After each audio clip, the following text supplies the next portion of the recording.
ಕ್ರಿಸ್ತರ ವದನದಿಂದ ಬಂದಂತಹ ಮೊದಲ ವಾಕ್ಯ.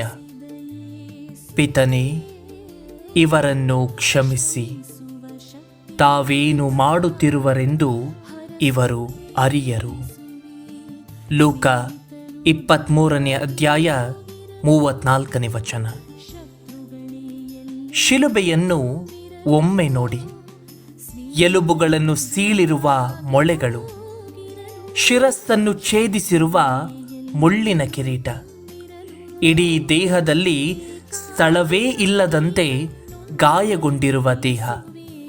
ಇಷ್ಟೆಲ್ಲ ನೋವು, ಹಿಂಸೆಯನ್ನು ಅನುಭವಿಸುತ್ತಿರುವ ವ್ಯಕ್ತಿ ತನ್ನನ್ನು ಕಾಡುತ್ತಿರುವ ವೈರಿಗಳಿಗೆ ಒಳ್ಳೆಯ ಮಾತುಗಳನ್ನು ಹೇಳಲು ಸಾಧ್ಯವೇ? ಅದು ಸಾಧ್ಯವಾಗದ ಮಾತು. ಆದರೆ ಕ್ರಿಸ್ತರು ಇದನ್ನು ಸಾಧ್ಯ ಮಾಡಿ ತೋರಿಸಿದರು. ಇಷ್ಟೆಲ್ಲ ನೋವು, ಚಿತ್ರಹಿಂಸೆಯನ್ನು ನೀಡುತ್ತಿರುವ ಜನರಿಗಾಗಿ ಅವರು ಹೇಳಿದ ಮಾತು, ಪಿತನೇ, ಇವರನ್ನು ಕ್ಷಮಿಸಿ, ತಾವೇನು ಮಾಡುತ್ತಿರುವರೆಂದು ಇವರು ಅರಿಯರು. ಇಲ್ಲಿ ಕ್ರಿಸ್ತರು ಯಾರನ್ನು ಕ್ಷಮಿಸುತ್ತಿದ್ದಾರೆ? ತಮ್ಮನ್ನು ಶಿಲುಬೆಗೆ ಜಡಿದ ಸೈನಿಕರನ್ನು, ತಮಗೆ ಅನ್ಯಾಯದ ತೀರ್ಪನ್ನು ನೀಡಿದ ನಾಯಕರನ್ನು, ಬರಬ್ಬನನ್ನು ಆಯ್ಕೆ ಮಾಡಿಕೊಂಡ ಜನರನ್ನು ಹಾಗೂ ನನ್ನನ್ನು, ನಿಮ್ಮನ್ನು ಕ್ಷಮಿಸುತ್ತಿದ್ದಾರೆ.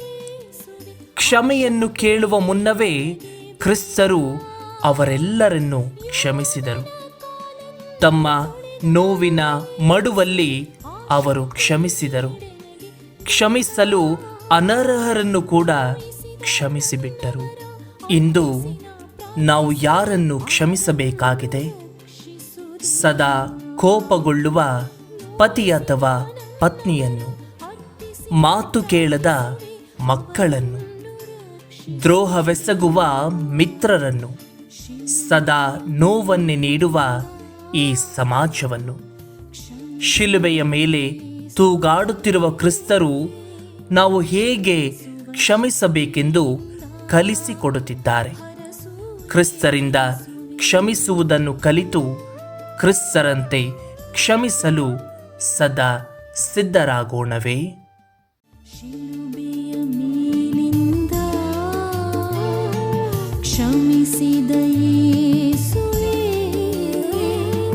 ಕ್ಷಮಿಸುವ ಶಕ್ತಿಯಿಂದ ಹರಸುವೆ ಯೇಸುವೇ.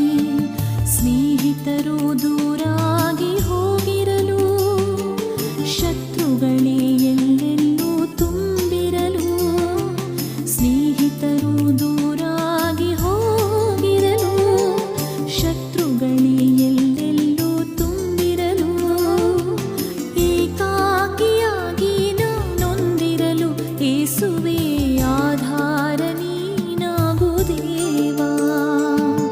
ಏಕಾಕಿಯಾಗಿ ನೊಂದಿರಲು ಯೇಸುವೇ ಆಧಾರ